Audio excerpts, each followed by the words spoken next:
Good morning class. आज हम लेंगे कक्षा 11वीं रसायन शास्त्र के इकाई 1 का पार्ट 2 और इसमें हम पढ़ेंगे जो देख रहे हैं रसायन विज्ञान की कुछ मूल अवधारणाएं। और इस कुछ मूल अवधारणा के अंतर्गत आज सेकेंड पार्ट में हम पढ़ेंगे रासायनिक संयोग के नियम या लॉ ऑफ केमिकल कॉम्बिनेशन के बारे में। तो रासायनिक संयोग के जो नियम हैं, ये नियम हम ये जानते हैं कि कोई पदार्थ या द्रव्य जो है असंख्य परमाणुओं से मिलकर बने हैं, और ये जो परमाणु है आपस में या अन्य परमाणु या अणु के साथ क्रिया करके नए पदार्थ या नए द्रव्य बनते हैं। तो ये जो द्रव्य होता है, जैसे एग्जाम्पल के लिए हम लें कि कुछ अणु है जैसे हाइड्रोजन गैस और ऑक्सीजन गैस क्रिया कर बनाते हैं जल। इसको बैलेंस करने इस प्रकार से, तो हाइड्रोजन की जो प्रकृति है या प्रवृत्ति है अलग है, ऑक्सीजन की प्रवृत्ति अलग है, जल की प्रवृत्ति अलग है। तो जो नए पदार्थ बनते हैं, तो ये जो नए पदार्थ बनने के लिए उस नियम को हम बोलते हैं रासायनिक संयोग के नियम। और रासायनिक संयोग के जो नियम है उसके अंतर्गत 5 जो नियम हैं, और उस 5 नियम के अंतर्गत कोई भी पदार्थ जब बनता है तो इन 5 नियमों में से कोई भी नियमों का पालन करके पदार्थ बनते हैं। तो उस नियम को हम बोलते हैं रासायनिक संयोग के नियम। तो रासायनिक संयोग के जो 5 नियम है, जो पहला नियम है जिसको बोलते हैं द्रव्य संरक्षण का नियम या द्रव्य के अविनाशता का नियम या law of conservation of matter. दूसरा जो नियम है स्थिर अनुपात का नियम या जिसको बोलते हैं फिक्स अनुपात का नियम, या इसको बोल सकते हैं लॉ ऑफ कांस्टेंट प्रोपोर्शन। तीसरा जो नियम है गुणित अनुपात का नियम या लॉ ऑफ मल्टीपल प्रोपोर्शन। चौथा जो नियम है वो है व्युत्क्रम या तुल्य या तुल्यांक अनुपात का नियम या लॉ ऑफ रेसिप्रोकल प्रोपोर्शन। पांचवा जो नियम है वो है गैलुसेक का गैस आयतन संबंधी नियम। तो इस प्रकार से जो 5 नियम है, तो 5 नियम का हम आज अध्ययन करेंगे। और इसके लिए मैं सभी को संदेश देना चाहता हूं, कक्षा 11वीं के विद्यार्थियों को, कि वो वीडियो को लास्ट तक देखें, तभी वो समझ में आएगा, और बीच में बंद कर देंगे तो कुछ समझ नहीं आएगा। और दूसरी चीज़, जो वीडियो देख रहा हूँ प्रत्येक विद्यार्थियों को देखना है। इस प्रकार से ये ऑनलाइन क्लास समझ सकते हैं, जिसके माध्यम से आपको और सुविधा देने के लिए हम इस प्रकार से YouTube में ये वीडियो डाल रहे हैं कंटिन्यू। तो जो पहला हम आज नियम देखेंगे स्थिर अनुपात का नियम, द्रव्य के अविनाशता का नियम। तो द्रव्य के अविनाशता का नियम, इसको सबसे पहले 1789 ईस्वी में लियोजियर ने दिया। और लियोजियर के कथन के अनुसार कहता है कि कोई पदार्थ या द्रव्य को ना तो हम उत्पन्न कर सकते हैं और ना ही नष्ट कर सकते हैं। देखिए, हम इस जो नियम है उसको हम 2-3 प्रकार से परिभाषित कर सकते हैं। ये नियम में कहता है ना कोई पदार्थ को या द्रव्य को उत्पन्न कर सकते हैं और ना ही नष्ट कर सकते हैं।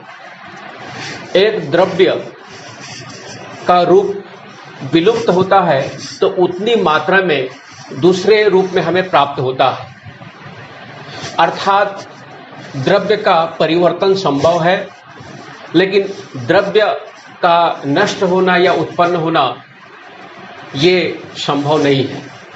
ये आपका पहला जो नियम कहता है, और ये नियम को पिछले वीडियो में भी लैंगटोड के प्रयोग द्वारा सिद्ध किए थे। दूसरा हम लेंगे, इसको हम कल डिटेल्स अध्ययन कर चुके हैं, इसलिए मैं इसको नहीं बता रहा हूँ। पहला जो नियम है उसको आज हम लेंगे दूसरा नियम से, और इसको बोलते हैं स्थिर या निश्चित अनुपात का नियम। अब देखिए, स्थिर या निश्चित अनुपात का जो नियम है, इसको 1799 में फ्रांस के वैज्ञानिक जोसेफ प्राउस्ट ने दिया था। और जोसेफ प्राउस्ट का कथन है कि जब दो पदार्थ आपस में क्रिया करते हैं, जब दो पदार्थ आपस में क्रिया करते हैं तो एक पदार्थ का निश्चित अनुपात दूसरे के जो एक अनुपात में जो प्राप्त करने से जो बने यौगिक होते हैं, उनका जो तत्वों में जो रेशियो होता है वो निश्चित होता है या फिक्स होता है। जैसे मान लीजिए जल, और जल हम जानते हैं हाइड्रोजन और ऑक्सीजन के संयोग से बनता है, और ये भी जानते हैं कि जो जल है उसके विभिन्न स्रोत होते हैं, जैसे झरने का जल, समुद्र का जल, नदी का जल, कुएं का जल, अनेक स्रोत होते हैं।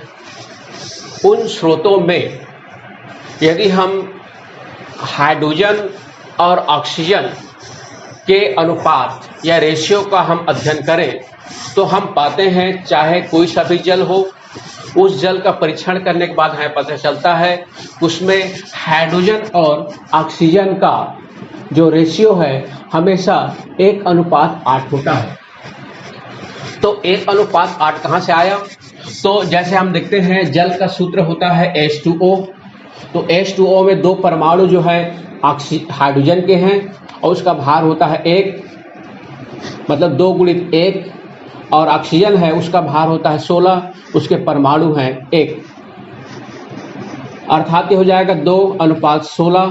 तो इसको हम सरल में बदल दें तो हो जाएगा 1:8। तो इस प्रकार से जल के विभिन्न स्रोतों से प्राप्त नमूने का हम अध्ययन करते हैं तो पाते हैं कि वहाँ पर हाइड्रोजन और ऑक्सीजन का अनुपात, या जो है कार्बन डाइऑक्साइड भी ले सकते हैं, कोई भी यौगिक ले सकते हैं, उन सभी यौगिकों में उनका जो अनुपात होता है वो होता है एकदम फिक्स होता है। लेकिन आधुनिक अनुसंधान के खोजों में ये पता चला है कि यदि हमारा तत्व विभिन्न समस्थानिकों से मिलकर बना है तो उसका जो अनुपात होगा वो आपका सरल अनुपात में नहीं होगा। जैसे हम यहाँ पर ले रहे हैं कि जो ऑक्सीजन है और जो हाइड्रोजन है, तो हम जानते हैं हाइड्रोजन के 3 प्रकार के समस्थानिक होते हैं। तो 3 प्रकार के समस्थानिक, एक का भार, हाइड्रोजन का भार 1 होता है, ड्यूटेरियम का भार 2 होता है और ट्राइटियम का भार 3 होता है। तो मान लिया आपका इन जलों में यदि कोई दूसरे प्रकार के समस्थानिक से बना हुआ है तो उसका जो रेशियो होगा वो आपका फिक्स नहीं होगा। इसके बाद ये तो हो गया स्थिर या निश्चित अनुपात का नियम। उसके बाद आता है गुणित अनुपात का नियम। तो जो गुणित अनुपात का नियम है इसको दिया इंग्लैंड के वैज्ञानिक जॉन डाल्टन ने 1803 में। उनका कथन है कि यदि मान लिया आपका 2 तत्व यदि आपस में किसी एक तत्व के निश्चित मात्रा दूसरे तत्व को विभिन्न मात्रा से क्रिया करते हो तो उसमें जो प्राप्त होने वाले यौगिक है उन यौगिकों में उन तत्वों का जो रेशियो होता है, अनुपात होता है, वो एक सरल गुणक में होता है। सरल गुणक का मतलब 1 2 3 4 5 6 इस प्रकार से। तो जैसे हम एग्जाम्पल में देखें तो हम ये पाते हैं कि यहाँ पर दो तत्व ले, एक तत्व ले नाइट्रोजन का और दूसरे तत्व ले हम ऑक्सीजन का। तो दो तत्व लेते हैं, तत्व है पहला नाइट्रोजन और दूसरा तत्व है ऑक्सीजन। अब देखिए, यदि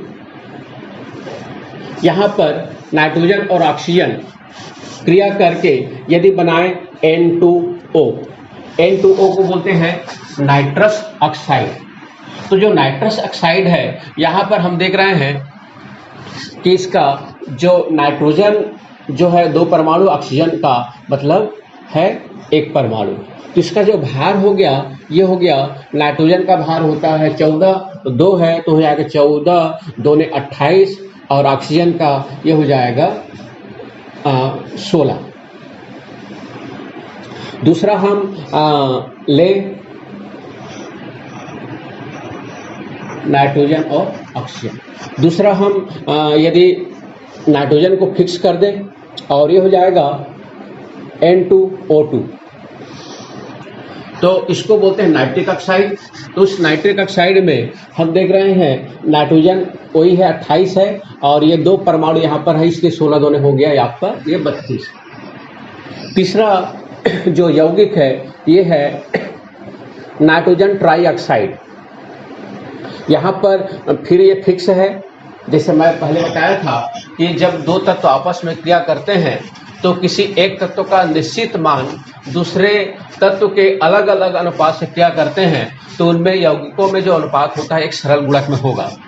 तो यहाँ पर भी हम देखेंगे ये भार हो गया 28 और ये हो गया 3 है, तो 16 या 48। तीसरा हम चौथा लें N2O4, जिसको बोलेंगे नाइट्रोजन टेट्रा ऑक्साइड। तो नाइट्रोजन टेट्रा ऑक्साइड में इसका भार भी वही है 28 और ये 16 चौक हो गया 64। उसके बाद पांचवा जो प्रकार के यौगिक है ये है N2O5, जिसको बोलते हैं नाइट्रोजन पेंटाऑक्साइड। तो यहाँ पर भी भार नाइट्रोजन का 28 और ये हो जाएगा 16 पंचे 80। तो इन सभी में यदि हम देखें तो हम पाते हैं कि ऑक्सीजन का जो अनुपात है, ऑक्सीजन का अनुपात, तो ऑक्सीजन का अनुपात यह है 16, 32, 48, 64 और ये है 80। यदि हम इसको सरल कर दें, तो सरल मतलब छोटा कर दें, तो हम 16 से भाग करें तो 16 कम 16, 32, 3 चौका और पंचे। तो इस प्रकार से हम देखते हैं कि यहाँ पर जो नाइट्रोजन का यदि फिक्स अनुपात है और ऑक्सीजन के अलग अलग परमाणु भाग लेते हैं, तो इनके जो अनुपात होंगे वो आपका एक सरल गुणक में होंगे। और ये देख रहे हैं सरल गुणक मतलब 1 अनुपात 2 अनुपात 3 अनुपात 4 अनुपात 5। तो इस प्रकार से हम ये देखें यहाँ पर N2O और NO भी लिख सकते हैं, उसके बाद N2O3, उसके बाद N2O4, उसके बाद है N2O5 में जो अनुपात है ऑक्सीजन का अनुपात है वह 1 अनुपात 2 अनुपात 3 अनुपात 4 अनुपात 5 है। तो इस प्रकार से ये जो है ये होता है जिसको हम बोलते हैं गुणित अनुपात का नियम। अब इसके बाद हम चौथा प्रकार के नियम पर चलते हैं, और चौथा प्रकार का जो नियम है रासायनिक संयोग के जो चौथा नियम है वो है व्युत्क्रम अनुपात या तुल्य अनुपात या तुल्यांक अनुपात का नियम, जिसको हम बोल सकते हैं लॉ ऑफ रेसिप्रोकल प्रोपोर्शन। और ये इसको दिया था 1792 में J.B. रिचर द्वारा। अब देखिए J.B. रिचर क्या कहता है। J.B. रिचर कहता है यदि कोई 2 तत्व, देखिए यदि कोई 2 तत्व, जैसे मान लीजिए कोई 2 तत्व कहता है, एक तत्व हम ले लें हाइड्रोजन को और दूसरा हम तत्व ले लें कार्बन को। तो एक कहता है नियम कि जब कोई दो तत्व हाइड्रोजन और कार्बन जब ये तीसरे तत्व से सहयोग करता है, अब मान लीजिए तीसरे तत्व को हम ले लें ऑक्सीजन, तो इसके साथ जो दो तत्व हैं, ये आपका दो तत्व हैं और ये दो तत्व कार्बन और हाइड्रोजन क्रिया कर बनाते हैं मीथेन। ठीक है, इसी प्रकार हाइड्रोजन और ऑक्सीजन क्रिया कर बनाते हैं जल H2O। अब इसी प्रकार ऑक्सीजन और कार्बन क्रिया कर बनाते हैं कार्बन डाइऑक्साइड।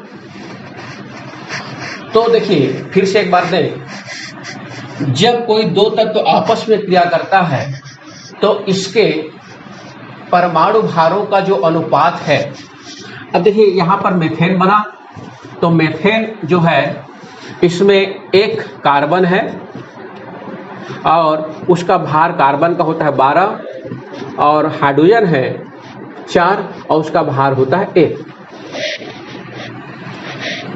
तो ये हो गया 12 और ये हो गया 4।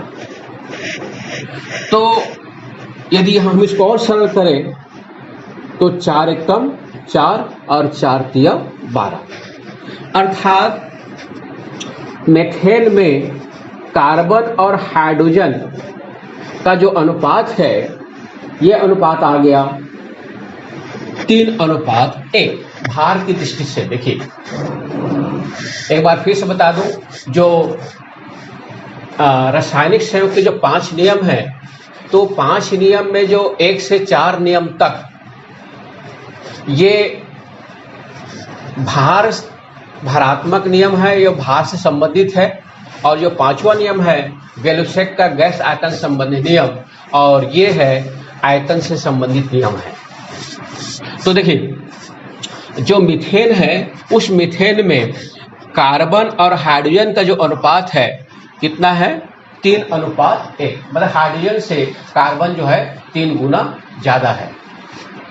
अब देखिए यहां पर निकाले जल में H2O में हाइड्रोजन का और ऑक्सीजन का अनुपात, तो H2O तो इसके 2 परमाणु हैं और इसका भार होता है 1 और इसके 1 परमाणु है, इसका भार होता है 16। तो हो जाएगा 2:, ये हो जाएगा 16। अब इसको सरल में बदल दें तो 1:8 हो जाएगा 8। इसी प्रकार अब हम देखें कार्बन डाइऑक्साइड पर, तो कार्बन डाइऑक्साइड में कार्बन और जो ऑक्सीजन का जो अनुपात है वो है आपका कार्बन का परमाणु क्रमांक है 1, भार है 12, अनुपात इसका 2 परमाणु है और भार है 16, तो 12:, ये हो गया 32। यदि हम इसको छोटा कर दें तो ये हो जाएगा 3:, ये हो जाएगा 8×4 = 32। तो कार्बन डाइऑक्साइड में कार्बन और ऑक्सीजन का जो अनुपात है वह है 3:8। जल में हाइड्रोजन और ऑक्सीजन का जो अनुपात है 1:8। अब देखिए दोनों में कार्बन डाइऑक्साइड और जल में दोनों में कॉमन कौन है? ये है कॉमन ऑक्सीजन, दोनों में ऑक्सीजन है। तो ऑक्सीजन जो कॉमन है तो इसमें अलग तत्व कौन सा है? इसमें है कार्बन और दूसरा में है हाइड्रोजन। तो कार्बन जो है यहाँ पर देख रहे हैं कितना है उसका रेशियो 3, यहाँ पर हाइड्रोजन का जो रेशियो देख रहे हैं कितना है, ये हाइड्रोजन उसका रेशियो कितना है 1। ये मान लिया आपका ये ऑक्सीजन दोनों में है, फिक्स कर दें तो भिन्न जो तत्व है यहाँ पर हाइड्रोजन, यहाँ पर कार्बन, तो यहाँ पर हाइड्रोजन का जो अनुपात है 1 और कार्बन का अनुपात है 3। अब देखिए ये जो अनुपात है और ये अनुपात है, क्या देख रहे हैं? दोनों अनुपात तुल्य हैं या समान हैं। कहने का मतलब ये हुआ, फिर से हम देखें जब कोई दो तत्व आपस में क्रिया करते हैं, तो आपस में क्रिया करते हैं तो उनके तत्वों का जो अनुपात है, अनुपात मतलब ये, जब ये अलग अलग तीसरे तत्व के साथ क्या करते हैं, अलग अलग मतलब हाइड्रोजन ये तीसरे तत्व के साथ क्या करता है तो जल बनता है, कार्बन ये तीसरे तत्व के साथ क्या करता है कार्बन डाइऑक्साइड बनता है। तो इनके जो अनुपात हैं, इनके अनुपात में आप देख रहे हैं इनका अनुपात भी कितना है आपका 3:1 है, जो कि ये समानता है जिसको हम बोल सकते हैं इसमें एकदम सेम है। तो इस प्रकार से ये जो चौथा जो नियम है जिसको हम बोलते हैं व्युत्पन्न या तुल्यांक अनुपात के नियम, और जो दिया था रेसिप्रोकल ने, और इस प्रकार से ये आपका सिद्ध होता है कि ये नियम सही है। लेकिन यहाँ भी वही प्रश्न आता है, यदि मान लीजिए हम आधुनिक खोज की बात करें, आधुनिक अनुसंधान की बात करें, तो हमें पाते हैं ये नियम तभी सत्य होगा जब तत्व जो है एक ही प्रकार के समस्थानिकों से मिलकर बने हैं। कहने का मतलब ये हुआ, जैसे मान लीजिए आपका यहाँ पर कार्बन है, तो कार्बन के अलग अलग समस्थानिक होते हैं, कुछ कार्बन के समस्थानिक आपका 12 होता है, कुछ का भार होता है 14 होता है। उसी प्रकार से हाइड्रोजन है, उसी प्रकार से ऑक्सीजन है, तो ऑक्सीजन का जो भार होता है 16 भी होता है और 17 भी होता है। तो इस प्रकार के जैसे मान लिया आपका अलग अलग समस्थानिकों से मिलकर बने होते हैं, तो उसका अनुपात जो है ये आपका सरल गुणक में नहीं होगा। अन्यथा जो हमारा ये जो नियम है उसमें एक सीमाएं आ गई और ये सभी के लिए सत्य नहीं हो सकता। इसके बाद जो अब आता है पांचवा नियम, और जो पांचवा नियम है ये है गैलुसेक का गैस आयतन संबंधी नियम। और ये जो गैलुसेक का गैस आयतन संबंधी नियम, ये नियम दिया 1808 में गैलुसेक के द्वारा, और ये अलग सा उनसे नियम है, और ये नियम आयतन पर आधारित होता है। और वो गैलुसेक के द्वारा ये कहा गया कि यदि 2 या 2 से अधिक गैसें आपस में क्रिया करती हो और उसके उत्पाद भी गैस हो, देखिए यहाँ पर ध्यान देने बात है, जब 2 या 2 से अधिक गैसें जब क्रिया करती हो तो इसके बनने वाले जो पदार्थ हैं वो भी यदि गैस हो, तो इनके बीच में जो अनुपात होंगे वो आपका सरल गुणक होगा। अर्थात जैसे मान लीजिए अमोनिया गैस, तो अमोनिया गैस ये बनता है नाइट्रोजन गैस और हाइड्रोजन गैस के क्रिया से, और ये बनता है अमोनिया गैस NH3। तो ये जो गैस बना, तो यहाँ पर ये नियम कहता है 2 गैस है। देखिए क्रिया करने वाले भी पदार्थ गैस है, ये भी गैस है और ये भी गैस है। बैलेंस कर दें तो यहाँ पर 3 लेंगे, ये आपका बैलेंस हो गया। अब हम देखते हैं स्वर, हाँ यहाँ पर हम देखते हैं कि यहाँ जो सामने है वो मोलों की संख्या दर्शाता है, और यहाँ पर मोल को हम आयतन के रूप में लेते हैं। तो हम ये मानकर चले कि यहाँ कुछ नहीं है, मतलब एक है जो लुप्त रहता है, तो उसको हम कहते हैं एक आयतन, एक वॉल्यूम। और यहाँ पर देखें 3 वॉल्यूम, और यहाँ पर देखें 2 वॉल्यूम। तो इस प्रकार से नाइट्रोजन और हाइड्रोजन और अमोनिया, तो यहाँ पर हम देखते हैं कि नाइट्रोजन, हाइड्रोजन और अमोनिया ये तीनों गैस है। तो इनके जो अनुपात होंगे, तो इनका अनुपात जैसे मान लीजिए इसमें 2 तत्वों से मिलकर बना है, 2 तत्व जैसे मान लीजिए आपका नाइट्रोजन है और ये हाइड्रोजन है, तो यहाँ पर हम देखें इनके बीच जो अनुपात हैं, कि इनके बीच अनुपात ये आपका 1 है, ये 3 है और ये है 2। तो इस प्रकार से हम देखें तो 1:3:2 प्राप्त होता है, और इस प्रकार से ये भी एक सरल गुणक में होता है। तो ये तो हो गया गैलुसेक का गैस आयतन संबंधी नियम। अब हम अगले वीडियो में पढ़ेंगे जॉन डाल्टन के परमाणुवाद के बारे में।